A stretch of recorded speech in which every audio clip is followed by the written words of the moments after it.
Which can hold more, a perfect cube 4 inches on every side, or a short wide cylinder with a radius of 2 inches and a height of 5? It's a classic puzzle, and the answer lies in one elegant formula.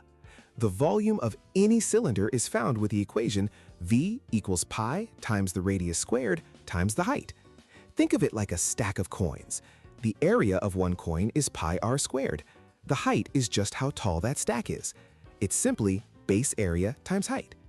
The most common tripwire is confusing the radius with the diameter. The diameter is the distance all the way across the circle. The radius is only halfway, from the center to the edge. The formula demands the radius. If you're given a diameter of 10, your radius is 5. Never forget to cut it in half before you start. Now, back to our puzzle. The box's volume is easy. 4 times 4 times 4 equals 64 cubic inches. For the cylinder, our radius is 2 and height is 5. So we calculate pi times 2 squared times 5. That becomes pi times 4 times 5, which equals 20 pi. This is the exact value, the most precise answer.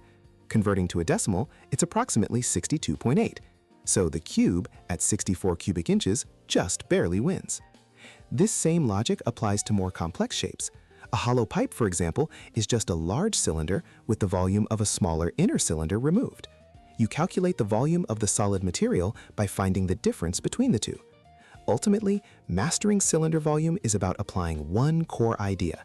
Find the area of the circular base and multiply it by the height. Just watch your units, always use the radius, and you can find the space inside everything from a soda can to a giant farm silo.